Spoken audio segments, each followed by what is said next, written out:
This is a beginning point. This is the beginning of the rest of my life.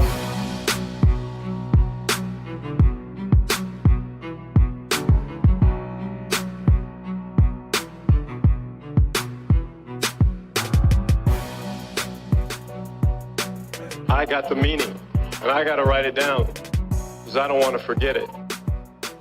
Just win, baby.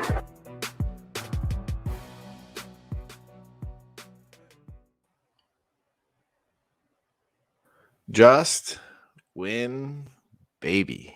That's what I'm hoping for tomorrow at 3 p.m. Eastern. But enough about that. Welcome back to the Gold Jacket Podcast. Feels like an eternity because I ended up working a little bit of overtime on Tuesday. We are being brought to you by Manscaped this Saturday evening. The very best and below the waist men's grooming products and apparel used by over 4 million men worldwide. We're pumped to be hosting a contest with our new Manscaped promo code. If you use the promo code Gold Jacket, that's promo code Gold Jacket, you'll receive 20% off and free shipping at manscaped.com. But the first 10 people to do so and send us proof of code of usage will be entered into a draw for a free Gold Jacket t-shirt, courtesy of Veridian Global. And let me tell you, there's still a few entries open for that fantastic contest. But I am your host, Gymnastic. If you haven't read the decals or recognized the voice by now, you can find me on Twitter at Gold Jacket QBs. And I am joined, as always, by the other host of this show, Connor Donald. If you're reading the decals, you can see where you can find him on Twitter. But if you're listening, you can find him at Connor10. We're proud members of the True North Fantasy Football Network. Make sure to check out the entire network on Twitter at True North FFB. YouTube, if you're watching now, thank you, at the TNFF Network. And on the internet at TrueNorthFFB.com, where you can find articles, rankings, podcast streams, and so much more. Welcome back. For the next 3 weeks, we're going to be diving into what we learned from each of the playoff rounds. We're going to give you our revisit on our Dynasty rankings on each position, and then the return of the double-double. But first, Connor, I've been talking way too long. What's up, buddy? How's that snow? Oh, man, it's brutal, man. We are getting pounded by snow, and I know some other areas along the eastern seaboard have been hit pretty bad too. So good thing is I have power, I have internet, I have everything to get this show going and to live comfortably while this snow passes over us.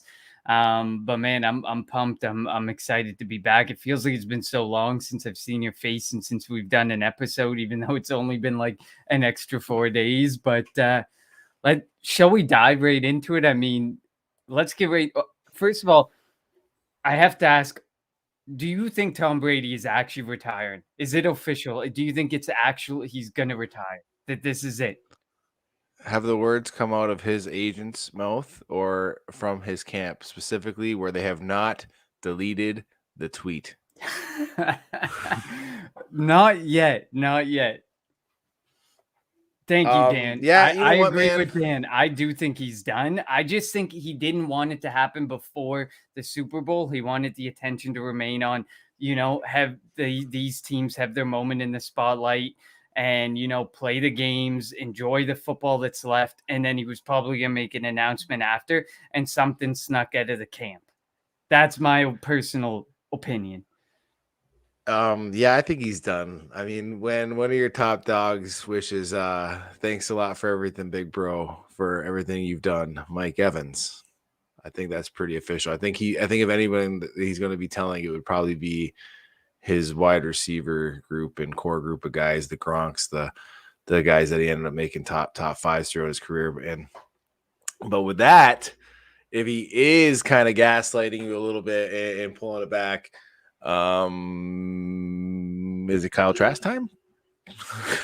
I would assume that team is in it to win it, and they would be aggressively back in the market if Tom Brady is done. I don't think they're just. Man, are you kidding me? Kyle Trask made Kyle Pitts a top fucking pick. Just say. Are you sure Kyle Pitts didn't make Kyle Pitts a top pick? Like hold up.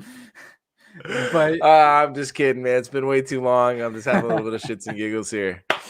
But let's yeah, dive man, in, I though. think Let's he's dive into what did we learn, sponsored by Manscaped. Um, As you mentioned, for the remainder of the playoffs, we are going to dive into key player stats and other fantasy relevant things we saw in each round of the playoffs. But first, have you not learned how to take your New Year's resolution seriously? How to properly equip yourself to accomplish even the loftiest of resolutions? Cheers to 2022 and resolutions you can actually keep. How about having clean and shiny balls all year round? Our sponsors at Manscaped are here to save your balls this year and make the ball drop into 2022 the cleanest and sexiest ever. Set your first New Year's resolution with good intentions and join Manscaped with our exclusive offer.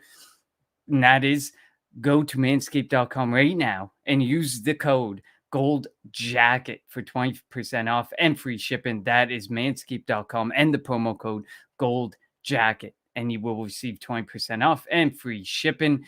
Jim, can you tell the listeners quickly what you learned from using the wonderful Performance Package 4.0 we got from Manscaped with our very own Lawnmower 4.0, Crop Preserver, and Crop Reviver? Well, I learned that even though I was an avid Manscaped customer, I apparently was not doing it right with the 2.0 because the 4.0 is just even that much more superior. With the quick, easy pop off head for easy replacement, it makes cleaning a breeze. The fact that you can rock this thing in a shower makes it good. That has the LED light, so you can see things that you thought weren't there that are definitely there, that people are going to be seeing in your loved ones. You know what I'm talking about, man. So listen, just take care of yourself so she can take care of you, or he can take care of you, or whatever you're doing behind closed doors. I don't know, but like, let your loved one take care of you. You take care of yourself. It's a gift for you, for her, for him, whatever. Man, let's get it done. I love it. I love it. The gift that keeps on giving at Manscaped. So use that promo code Gold Jacket. So now we're going to talk about what we learned in the divisional round for the fantasy offseason in the 2022 season. And I'm going to kick it off with probably the most obvious one before I let you go in. Don't overreact to one playoff game. For the love of God, the Gabriel Davis hype is like a runaway train right now. Yes, it's a historic game, but when you dive into his advanced metrics, he does a lot with a little, but that doesn't necessarily correlate into a lot with a lot if he sees more targets next year or if the Bills decide to look his way a lot more. He's a sub 60% deep ball contested catch guy. He's got the good yards per reception. He's got the contested catch percentage, but he doesn't even catch 60% of the balls that are thrown his way. He's a touchdown and red zone guy with a 17% plus touchdown rate over the last 2 seasons. To me, he's a volatile wide receiver 4. He's not going in my top 36 in any dynasty startups. There's no way I would draft him that way. And don't get me wrong, I love Gabriel Davis. If the opportunity presented itself to get him, I absolutely would step up to get him if the price was right. But look at the price right now. Like, he's going for first rounders in some leagues. It's absurd what people are willing to deal for him. And that is a complete overreaction to one game. You got to keep your eyes out, man. Like, look, if you look at the top 24 wide receivers, if you're giving up a first round pick, that's what you should be getting at a minimum. You should be getting a top 24 guy. Tell me what 24 guys do not go before Gabriel Davis. With ease, I can tell you 24 plus that go before Gabriel Davis. Listen, we got a time limit here. We got a show that's coming on right after us, or I would call you on that 24 because I think it gets a little tough around the 18 to 22 mark. But that's neither here nor there. I love Gabe Davis. Gabe, if you're listening, I love you, buddy. UCF alumni, giving it proud. This motherfucker went out for Al Bundy, the goddamn league. 4 touchdowns. Yeah, I get it, man. Don't get too hyped up about one playoff game. I wrote about him called How High Can He Fly? Check it out. It's on the True North website. You got to go scrolling back through the archives. It was when he was coming out in 2020. Did highlight that he has a great red zone presence. He's a good back of the corner fade drill. He did that really well in the combine. I did point out coming in. He played behind Traquan Smith, Jordan Akins, a bunch of guys that are in the NFL. So he had some talent behind him or in front of him. But what he did have on that UCF team was a nose for the end zone. And I did highlight that if Buffalo happened to want to skip a first-round wide receiver in that draft, albeit they ended up trading the first rounder for Stephon Diggs, they could wait and get Gabriel Davis as a fly-in wide receiver too that would fit the bill for the Buffalo Bills. So I like what he's coming into. I like it. And like how we've always discussed about this team right here, you want the pieces behind the quarterback that's going to get you those points. And the debate right now in fantasy land on 101 on that QB just had the battle with Pat Mahomes. So, he's throwing that ball to Gabe Davis. I get it. I get the price hype. Am I paying a first? No. Did I ever pay a first? No, because I love this dude. I was scooping him up deep in rookie drafts. Am I cashing out on a first? You better believe it. And I love you, Gabe. I love you. And you can come on the show and we can discuss that fantasy aspect of it. But yeah, man, no, I get it. Don't overreact. Don't overreact. What I learned though is next time my wife tells me 13 seconds isn't long enough, I tell her it's plenty of time. Let's go. 13 what a game seconds. That was incredible. That game was incredible. I ain't gonna even lie to you. That was such a good game, man. I started to fall asleep, and then that fourth quarter, I was wide awake for fourth quarter and overtime. I got this new burst of energy. It was a hell of a game, man.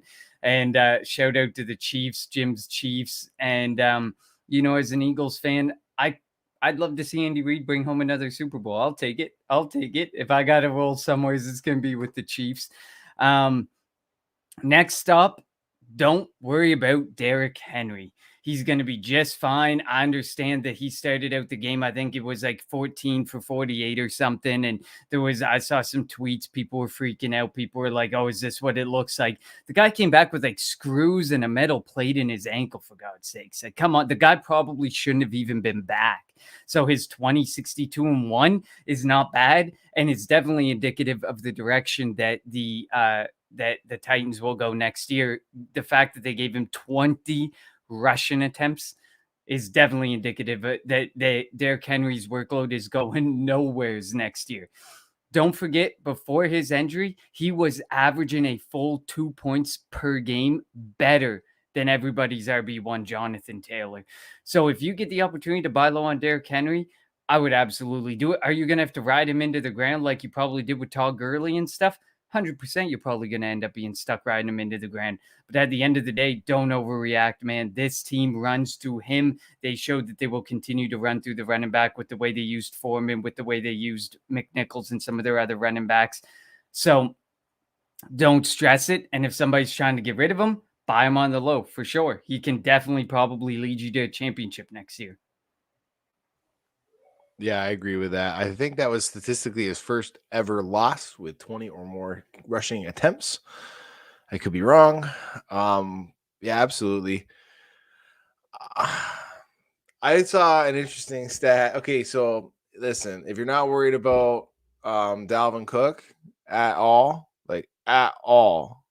going forward with his injury histories and stuff, then you better not be worried about Derrick Henry. Because Cook played 4 more games than Henry on this season. Cook had 4 more points when he finished off when I was checking it out from Fantasy Pros. That's nuts, man. Derrick Henry was a king. 8 games, and this motherfucker put up 193 PPR points. Are you kidding me? 8 games. Nuts. I think he was averaging over 24 points a game. He was 24.6. And I think that obviously, everyone's going to be like, oh, but what if he had to play the full 16 game schedule? At this point, all we know is extrapolate. Everybody knows that. He played 8. Give it to him. He played 8 games, 24.6 points per game. And Jonathan Taylor, everybody's 101 for next season. Most people's 101 was 22 point. I can't remember exactly, but he still averaged 2 points less than Derrick Henry. And Derrick Henry almost exclusively ran. Almost exclusively. Yep. Absolutely. He's a machine. Absolutely. Anything you took from that game the Bengals. Anything and I the took from that Titans. game, well, first off, Ryan Tannehill is the Titans QB going forward in 2022. Had a couple arguments with some people. They said there's no way a guy with that decision making stays on a team with a starting job. I said, first off, look at the dead cap. And he goes, I know, then they'll trade him. No team's taking that on. No team. And Jimmy G made pretty much the exact same mental errors. Pretty much a little bit worse. And I mean, it works out. So Ryan Tannehill isn't a bad quarterback, but he's never going to. He's the Alex Smith of Tennessee. Let's put it that way. He's not bad. He's not bad. He'll never win you the show, though. He'll get you to the playoffs, absolutely. But if you're ever going to win the show, that's going to be on the back of King Henry, I believe. And you're going to have to change up your skill set with that. But, yeah, no. Ryan Tannehill, that's what I took from there is regardless of how bad you think he fucking performed, he's a Titan in 2022. He's a Titan in 2022. I want to say that I love how the fantasy community reacts prior to looking at contract situations. The idea that you can just say, there's no way that guy's going to work is just a sign that you need to dig deeper, because it's not all about in real life football outside of fantasy. You have to look at contracts. One of the biggest things is contracts that you have to be looking at. And that situation is definitely one of them. People are like, you can't keep bringing Ryan Tannehill back.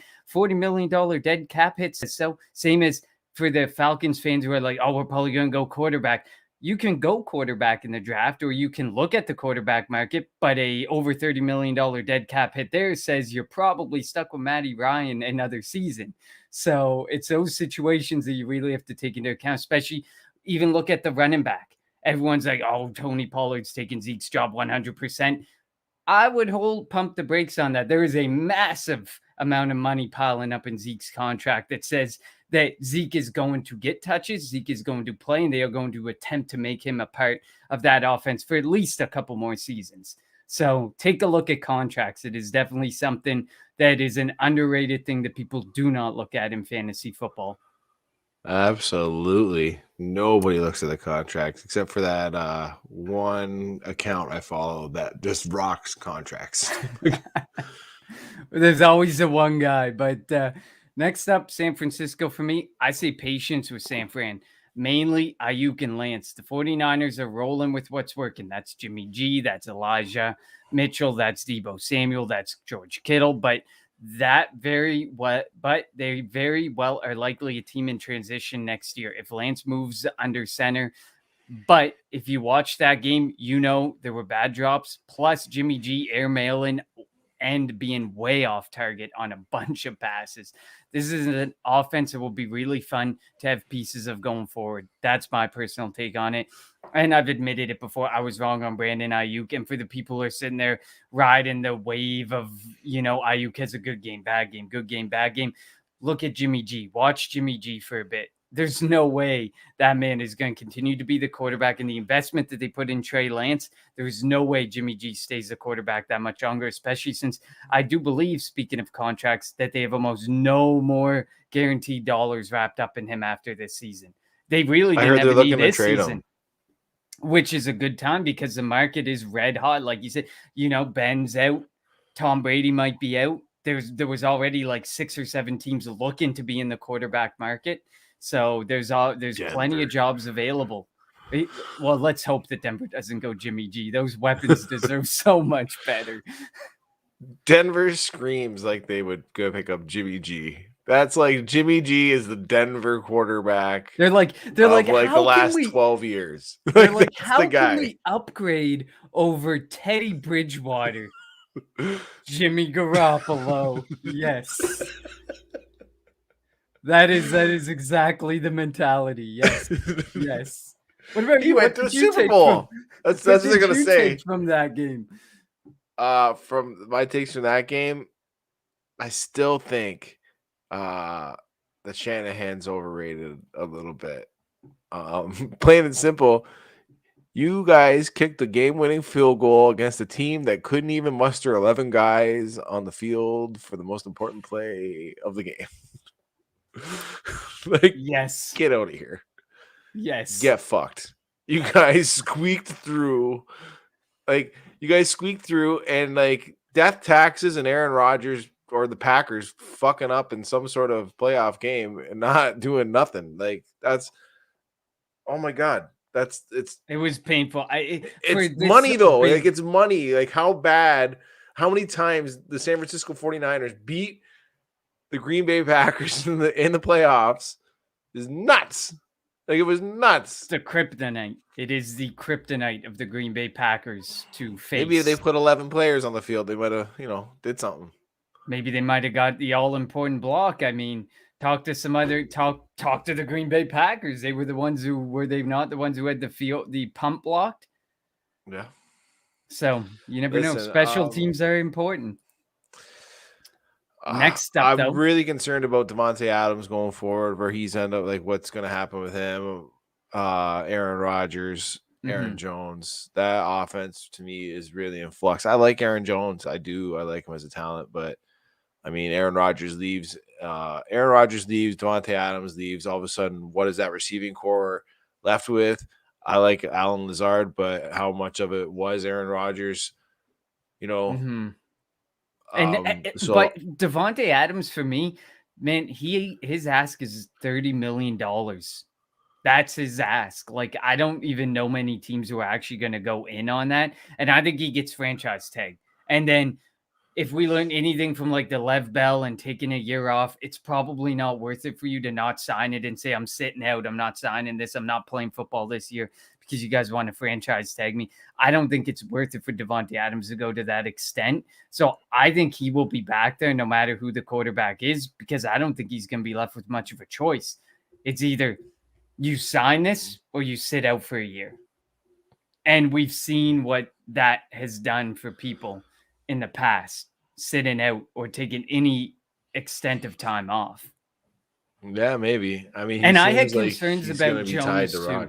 I always had concerns with Aaron Jones. I thought that AJ Dillon was starting to eat more and more and more. And I think that heading into next year, if I was an Aaron Jones owner, I would try to sell on whatever there was left to sell him on, because I do think there is a contract there. I get that. There is a contract there. But whereas in Dallas, you saw Tony Pollard getting the touches, he was a big play waiting to happen, kind of like J.K. Dobbins. He wasn't taking any more snaps. He wasn't taking any more touches. He was just doing a lot with what he had. A.J. Dillon was taking more touches. A.J. Dillon was taking more snaps. A.J. Dillon was getting the stuff, the all-important stuff that you need as a running back to execute. So that's why I would be way more concerned, despite the money on Jones. I would be way more concerned about Dillon, because they were actually giving Dillon the work and the touches. That's fair, Connor. That's definitely fair. What about that last game? Yeah, last stop for me, man. Take notice of Leonard Fournette and where he goes in free agency. I mean, I understand he may be a byproduct of a great offense, but last week, that offense was putrid. That offense was gross, and he looked good. Leonard Fournette very well is someone I would ride into the sunset with, because he looked really good for 27 years old this season, and I think that he's bound to get some money. He's bound to get a contract. Girls, what are you doing?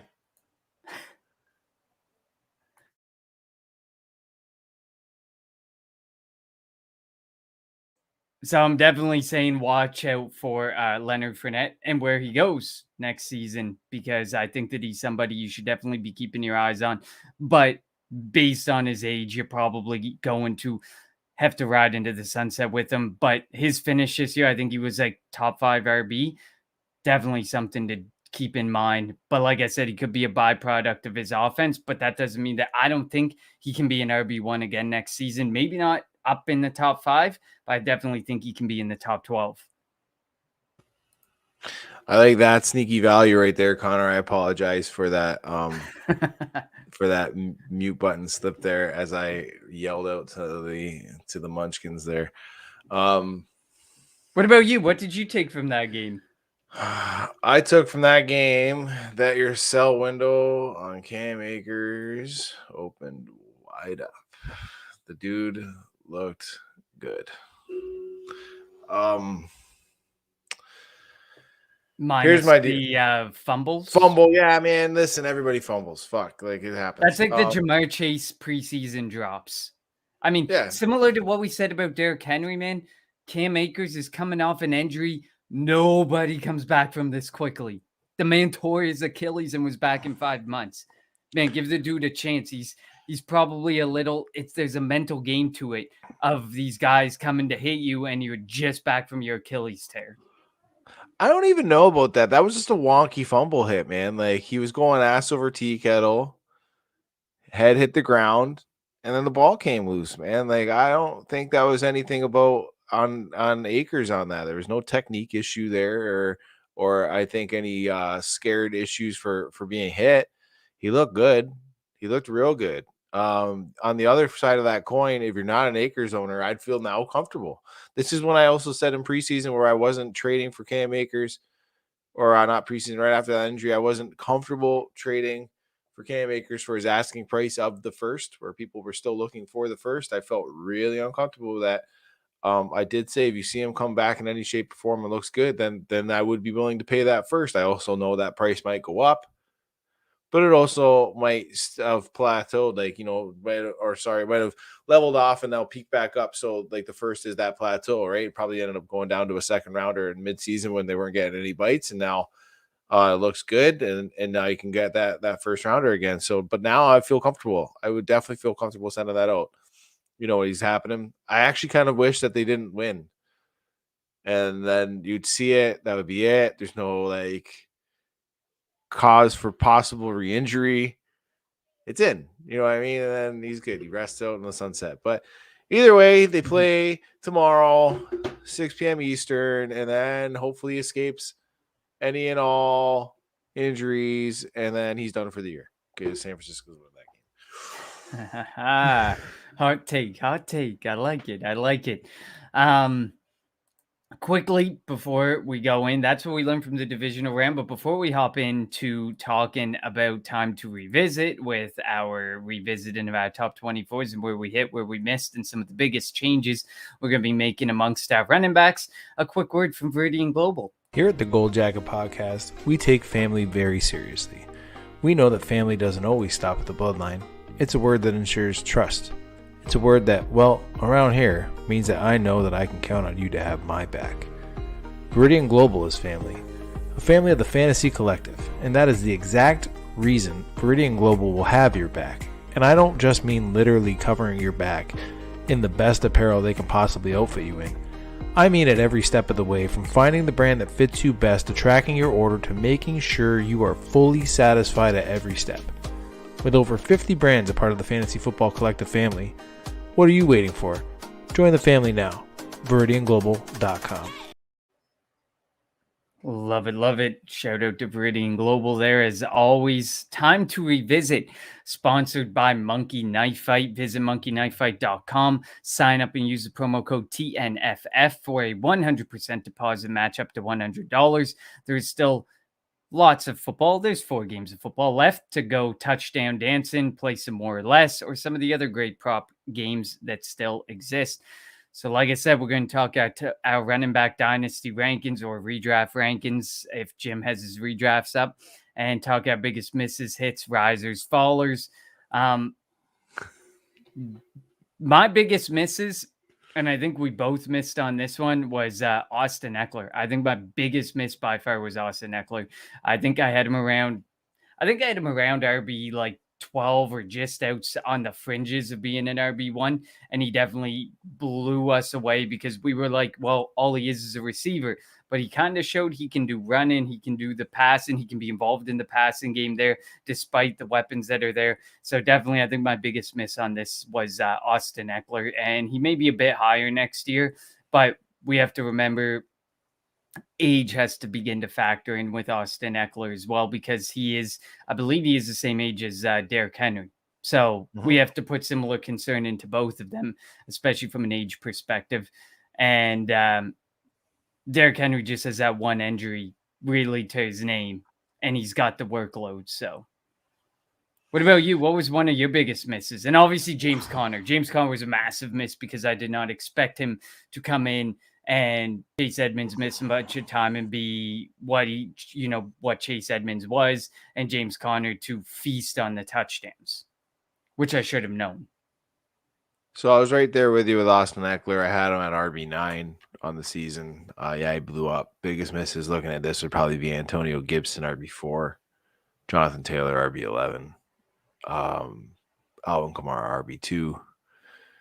You had the injuries there with CMC and Barkley, so they get banged right out.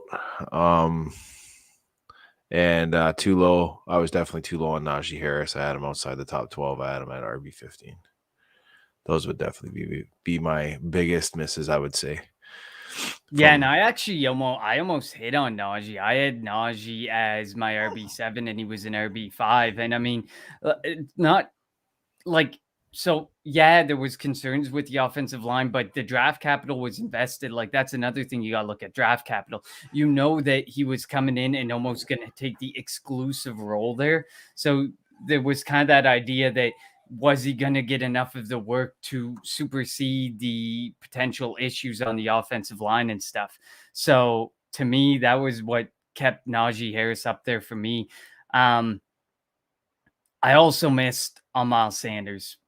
I was a little bit high on Miles Sanders, and I do think if he had have played more, if the Philadelphia Eagles had have found their niche a lot earlier in the season with the run, maybe Miles Sanders would have been up there. But at the end of the day, I think at this point, there's a major debate in Philadelphia Eagles Twitter land. Do you re-sign Miles Sanders? Because, running backs are becoming a dime a dozen. You can get whatever you want. Sure, Miles Sanders is a big play waiting to happen. He can bust off 10 yards here, 10 yards there, like it's nobody's business. But at the end of the day, the going price for running backs and that guaranteed money up front for them, I just don't know if it's going to be a fit for Miles Sanders to stay in Philadelphia.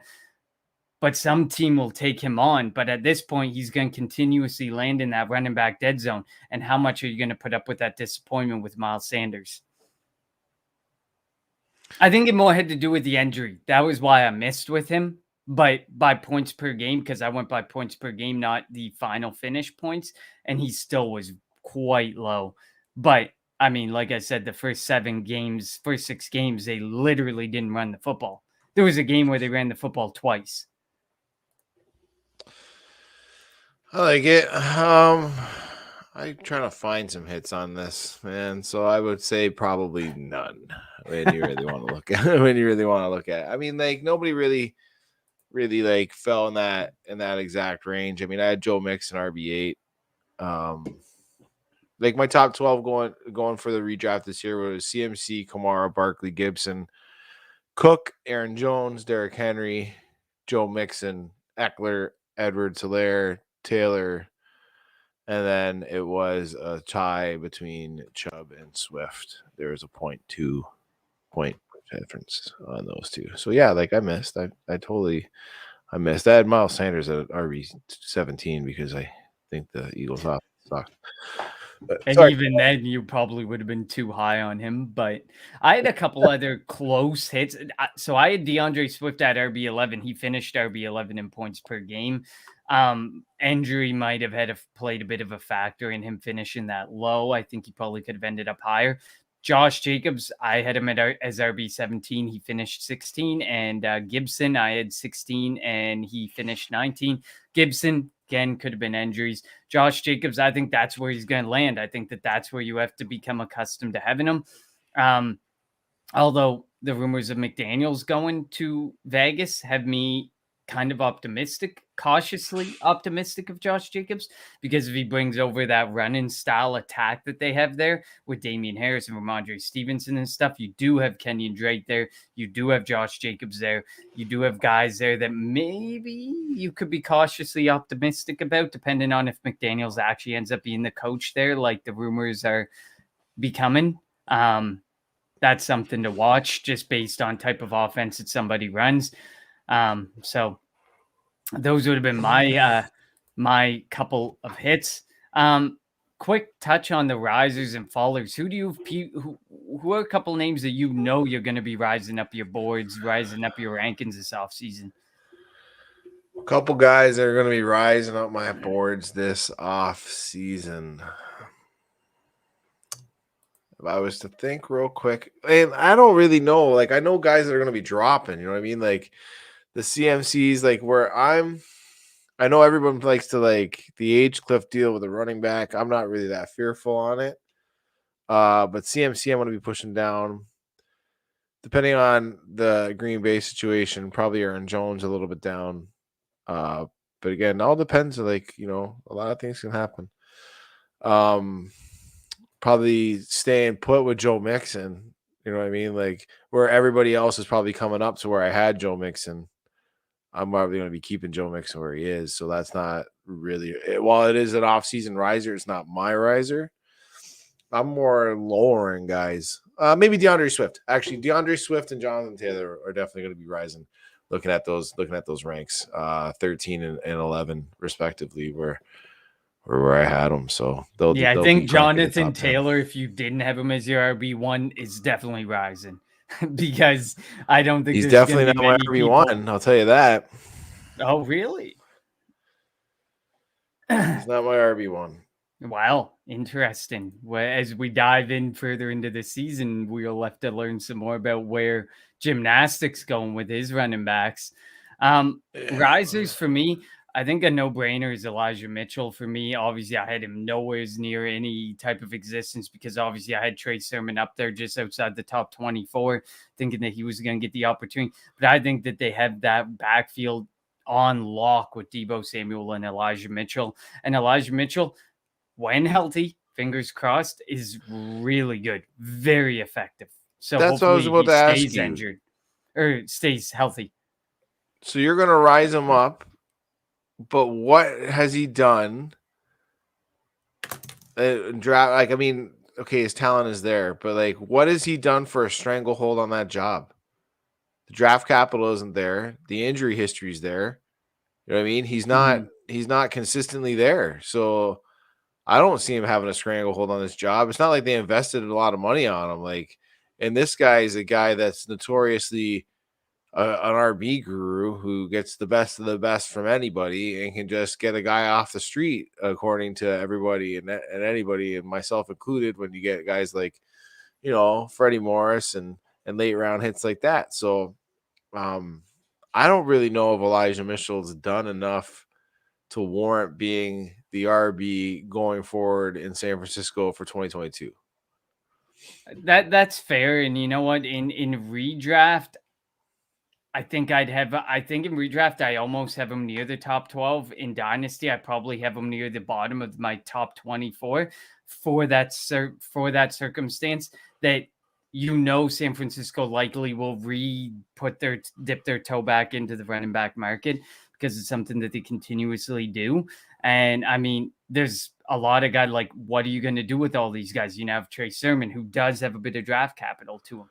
You do have a couple other guys there. They've one coming back from injury, and then you have like a guy who's been very effective for you before. So it's like, what are you going to do with them? Are you going to bring these guys back? Are you not going to bring these guys back? If they do dip their toe back into the running back market, I am definitely going to be very concerned for Elijah Mitchell, because there's no reason for them to go back in that direction with Elijah Mitchell, the way he played, with Debo Samuel, the way he played and had his touches. So I do understand your concern, and any type of investment in that market would have me probably re-dropping Elijah Mitchell again. Like, everybody loved Jeff Wilson Jr. He was a fucking machine. How come nobody likes him anymore? How come he can't take that job? It's exactly like you said. It's who's most effective, who's a shiny toy. Yeah. And Elijah Mitchell, every time he played, he kept his job. But what happens when he goes on a streak of a couple games where he doesn't actually get the touches, or where he isn't very effective?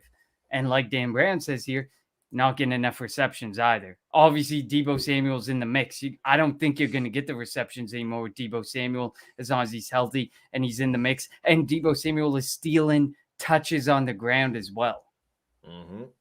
So is Debo what we wanted Cordell Patterson to be, and that he ended up being finally this last year? Likely. And Debo, we had to wait a couple years on Debo too. Well, he had a core injury his rookie year, man. That he had a core injury his rookie season. Yeah, exactly. Like there's definitely like figuring out how to work these guys and use these guys is definitely something that teams need to figure out a lot sooner than they do, because Cordero Patterson could have been a weapon for a team far sooner than he was. But that is somebody who I am not going to be moving up my list as a riser, because I'm not completely convinced or sold on this and what's going to happen in Atlanta. Another couple risers, I have Javonta Williams. Obviously, no matter what, whether Melvin Gordon comes back or not, Javonta Williams is rising up my board. Travis Etienne, James Robinson, healthy or not, Travis Etienne is rising up my board. I understand the circumstances with a new staff and everything. Contracts.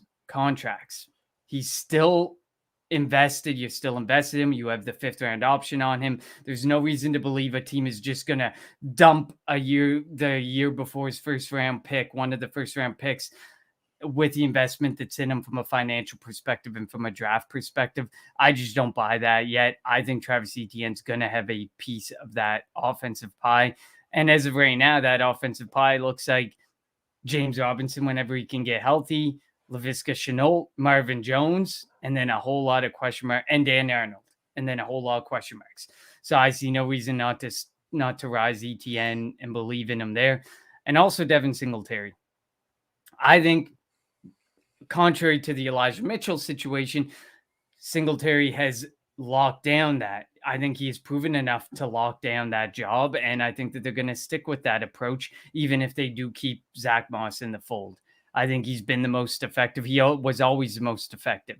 He just ended up getting buried behind a guy like Moss, or buried behind a team that just wanted to throw the ball 50 times a game.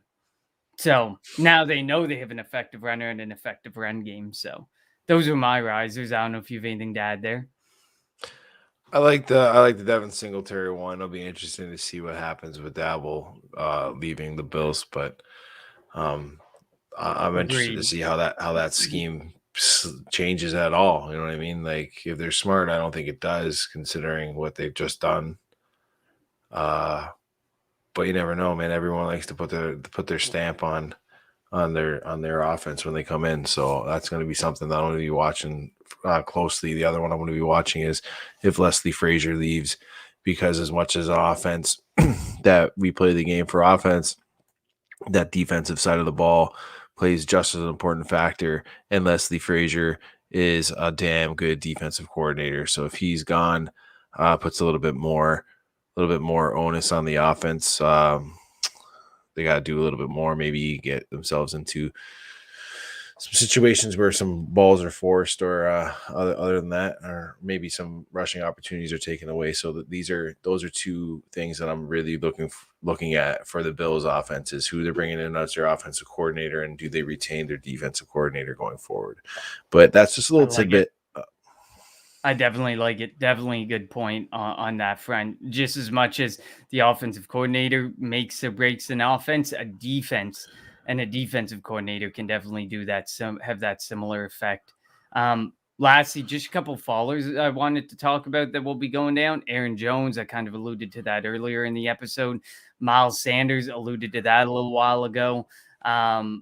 Philadelphia, I think, is definitely going to be back in the running back market. Wouldn't be surprised if they draft someone. Now, obviously, Boston Scott is a restricted free agent, which they are not putting a tender on that, because the cheapest tender you can put on the guy is $2 million, and he ain't worth that. So they may be able to bring him back if they don't tender him and let him hit unrestricted free agency. We'll see. And then Jordan Howard is an unrestricted free agent who I do not see them bringing back. So I expect them to be back in the market, and it'll be somebody, Miles Sanders and Kenneth Gainwell next season, if not even a fourth running back potentially in the fold as well. And then Chris Carson for me, because, man, Rashad Penny took over, but it doesn't have to do with him. He's a free agent as well, and I think he may have earned his buck, which the Seattle Seahawks likely cannot afford in this offseason. But Chris Carson, man, the injuries are piling up. The issues continue to pile up with the guy, and that team is just a mess, man. I know Russell Wilson likely is going to be back. You still have Tyler Lockett. You still have DK Metcalf. You still have pieces there. But I mean, I don't know how much more I can trust Chris Carson other than being in between like 25 and 36 on my ranks. I really don't think I can put him as a top 24 running back anymore. Anything you want to add on the fallers? No, I'm good. I'm good with the fallers. I'm just Love looking it, at love some it. contracts. Love it. On to Yeah. the double we go running back edition today, sponsored by Trophy Smack. Make sure your fantasy league champion feels well respected and like a real world champion with Trophy Smack. Sure, the virtual sleeper trophy and confetti falling is cool, and the money you win feels good in your wallet. But with over 1,000 customizable trophy combinations, championship belts, and rings to choose from, you can commemorate your league's champion in style. Use the promo code TNFF with your purchase and receive a free championship ring. That's trophysmack.com. Promo code TNFF at checkout and a free championship ring with your purchase of a trophy or championship belt. So which... Whoa. Well, while we're waiting for Connor, I will tell you guys that here at True North Fantasy Football and the Gold Jacket Podcast, we're supposed to be doing double right now. Looks like Connor's getting ahead of this storm. He's telling you about Trophy Smack. So let me get back talking. Oh, is he back? Hey, you're there. You pulled a Jimmy. That's my bad. Yeah, so Trophy Smack. You didn't hear me read about Trophy Smack, did you? No. Okay, well, let me make sure your fantasy league champion feels well respected and like a real world champion with Trophy Smack. Sure, the virtual sleeper trophy and confetti is cool, and the money you win feels good in your wallet, but with over 1,000 customizable trophy combinations, championship belts, and rings to choose from, you can commemorate your league's champion in style. Use the promo code TNFF with your purchase and receive a free championship ring. That's trophysmack.com. Promo code TNFF at checkout for a free championship ring with your purchase of a belt or trophy. Into the double we go, Jim. So which of two RB finishes one after the other this season in per game average points with 5+ games played do you want for Dynasty? First up, 18.2 fantasy points per game, the RB5, and 18.2 fantasy points per game, the RB6. The first, Najee Harris. The second, Christian McCaffrey. Jim, who you got? As I alluded to previously, I'm dropping CMC down my ranks. I'm moving Najee a little bit up. So with that being said, I want Najee. I know there's a lot of uncertainty now with Ben retiring. Who's going to be the quarterback? I don't care who the quarterback is. Can't be worse than Ben was last year. In the fact that I know Ben. Okay, actually, it could get worse than Ben. As I said that out loud, Mason Rudolph could get a lot worse than Ben. But no, man, I'm taking Najee. Even behind a quarterback that you knew couldn't release the ball really, really far down the field, had to rely on quick releases. Najee still did enough, and like you said, he gets the volume. So I'll give me Najee. Yeah, man, I'm taking Najee Harris too. I love Christian McCaffrey. It's going to be a significant fall from grace. I've heard a lot of people talk about it, and I agree with them. You cannot give Christian McCaffrey the workload that he has had year over year that got him to be the RB1 or where he was at the top of the pecking order. So he's definitely going to be losing some touches, and Najee Harris definitely isn't going to be losing some touches because there are a few different holes in Pittsburgh that need to be filled, so there won't be significant investment in the running back position. And Najee Harris proved fairly effective given the circumstances that were around him, pretty much having to create everything for himself. Quarterback is a major need. Offensive line is a major need. Najee Harris's job is 100% safe and going to look very similar to what it was this past season. So Najee Harris for me as well. Next up, RB11, 16.2 fantasy points per game. RB12, 16 fantasy points per game. The first, DeAndre Swift. The second, Nick Chubb. Jim, who you got? DeAndre Swift. Not only does he not have a backfield mate as talented as Kareem Hunt, he's locked in to that offense for quite some time as Cleveland Browns can cut Nick Chubb with 0 dead cap. They can also cut Kareem Hunt with 0 dead cap if you go in the direction of one of those guys. And after that, Nick Chubb's there. I don't know who he's going to get as a running mate. Like I said, I probably think they end up moving on from Hunt, to be honest with you. Some sort of trade fiasco I could imagine them pulling off. But like I said, either way, for me, nice. It's DeAndre Swift. He doesn't have the competition in that backfield that Nick Chubb does. And in my opinion, might be a hot take here, but Jared Goff and Baker Mayfield are the same level of quarterback for me. I don't know if that's a hot take. That's the worst part about it. I almost feel like it's nearly dead on. But I mean, of course, everyone's riding the Baker Mayfield was hurt train. Let's see him fully healthy and stuff. So we're going to see what happens there. I'm going with DeAndre Swift too. And kind of like you prefaced, especially if you're in a PPR or half PPR format, DeAndre Swift is going to see a lot of targets next year. Yeah, Amon-Ra St. Brown's there. DJ Hawkinson's going to come back and stuff. But at the end of the day, I think that DeAndre Swift is still a very important part of that rushing and passing offense, which makes him all the more important to have on your fantasy rosters. So I'm going with DeAndre Swift. I love Nick Chubb. I love Nick Chubb as a runner, but even in a standard format, I almost find it hard not to go with someone who you know is going to be the primary guy in that backfield, despite Jamal Williams being there. So definitely going with DeAndre Swift as well. Next up, we go a bit further down. RB32, 11.1 fantasy points per game. RB33, 10.8 fantasy points per game. The first, A.J. Dillon. The second, Devin Singletary. Who you got, Jim? Devin Singletary. Tied to a better quarterback, tied to a better offense. Doesn't have as good a competition in the backfield, again, as A.J. Dillon does. So that's for me. I think that team puts up more points and has more chances for points. So that's what I'm going with. Agreed. I pretty much agree with you on that point all the way through. I mean, the uncertainty with Aaron Rodgers is a big thing. The having Aaron Jones there. Yes, I preface by saying Aaron Jones is definitely someone I'm dropping, but I mean, we have to remember Aaron Jones is probably in people's 10 through 16, 18 rankings. So he's being dropped from there, but not like massively. He still should be able to muster being a top 24 running back. And it's not like A.J. Dillon is taking the workload to the point that Aaron Jones has nothing.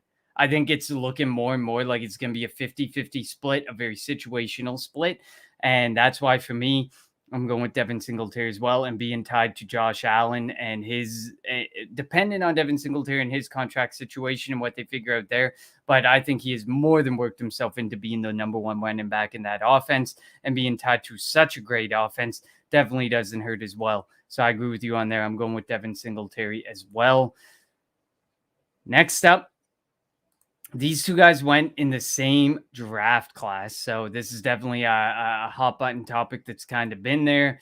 RB16, 14.5 points per game. RB17, 14.3 points per game. The first, Josh Jacobs. The second, David Montgomery. Jim, who you got?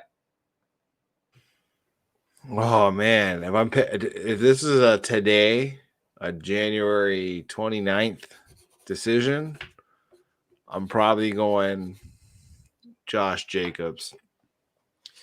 I like Darren Waller. I like Hunter Renfrow. I think as much as I like Justin Fields more, I like Derek Carr. Derek Carr knows the NFL, can read some deals. He has a little bit more stable decision making.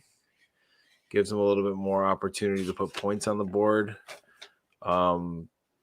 It's looking more favorable for the Raiders to have a competent coach with Josh Daniels assigning there than the train wreck that Chicago has been the last few years. But it's with this GM and head coach situation. I know they're out.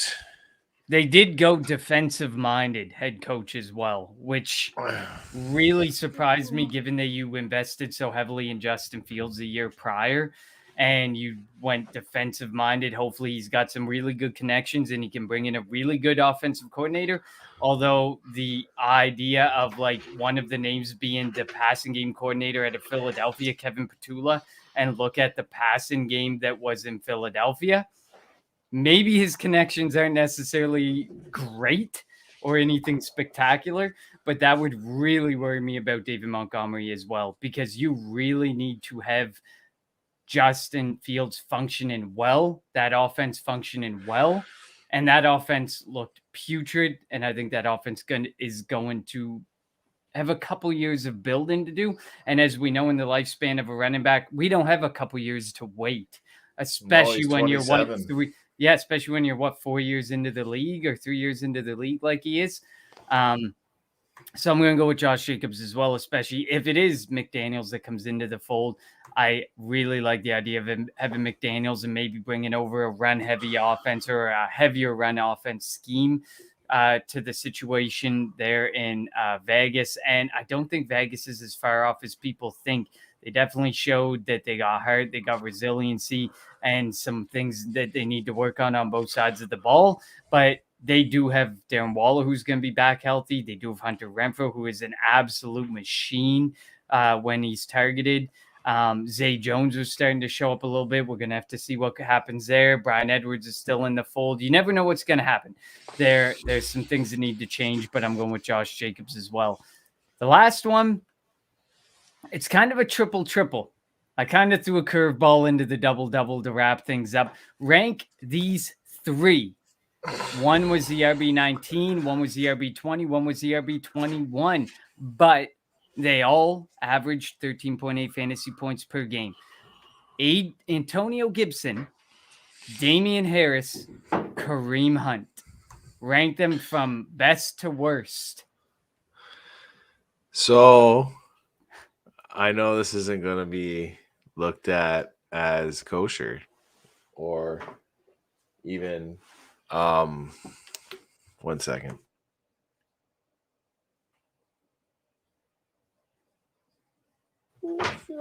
Okay, honey.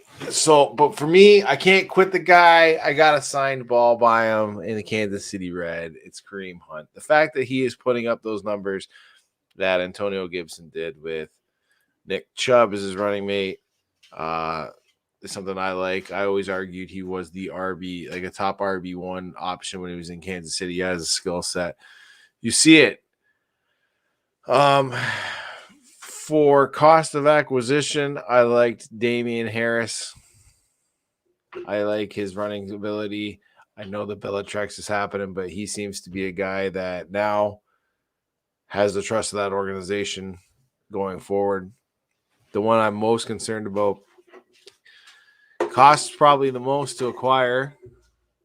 Sorry about that. And I have the most uncertainty with. He didn't come into the league with a lot of running back.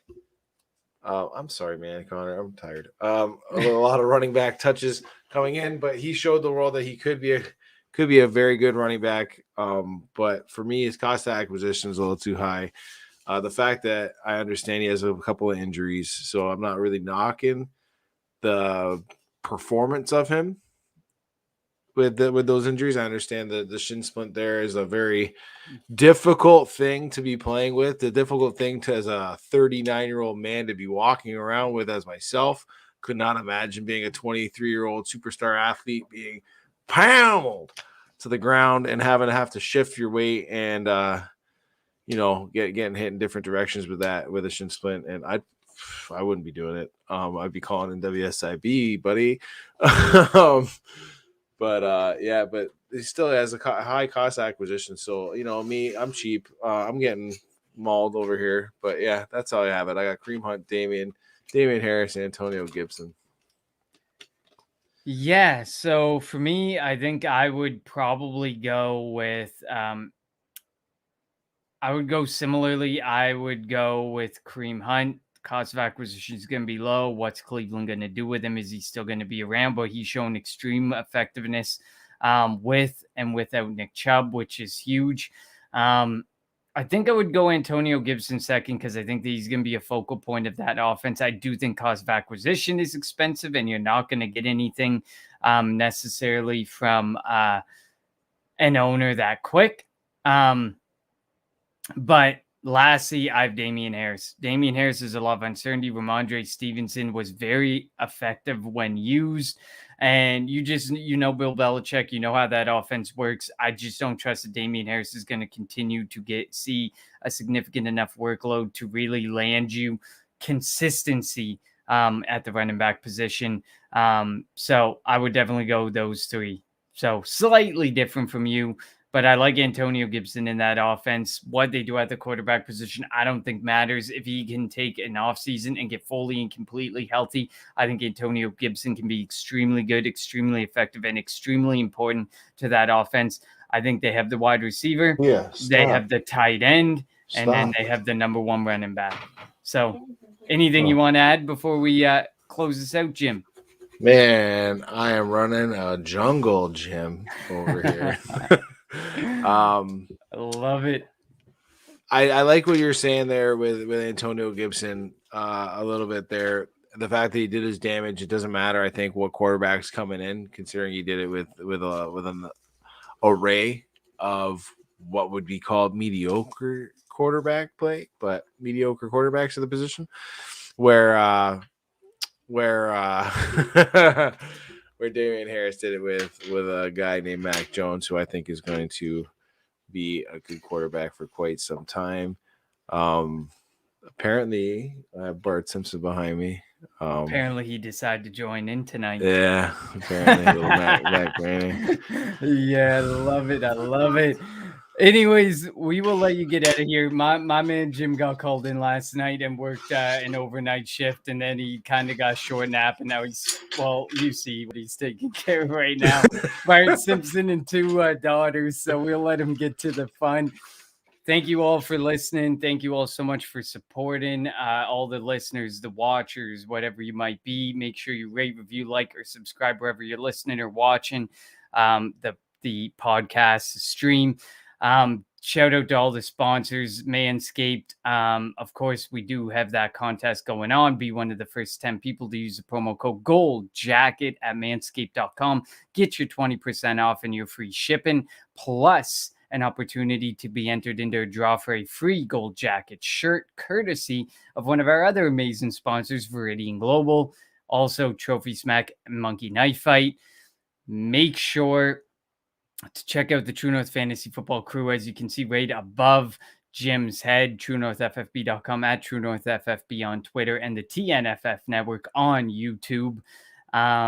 And follow Jim at Gold Jacket QBs. Follow myself at Connor10TEN. Anything you want to add before we go off into the sunset, Jim? Yeah, absolutely. If you're watching us right now, take this little bit of a break, grab yourself a snack, hit the bathroom.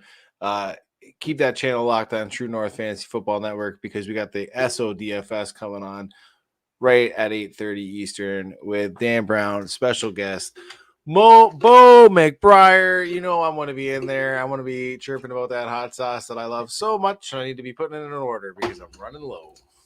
Rose, you want to say goodbye? Goodbye. Love it, love it, love it. And we will see you next Tuesday.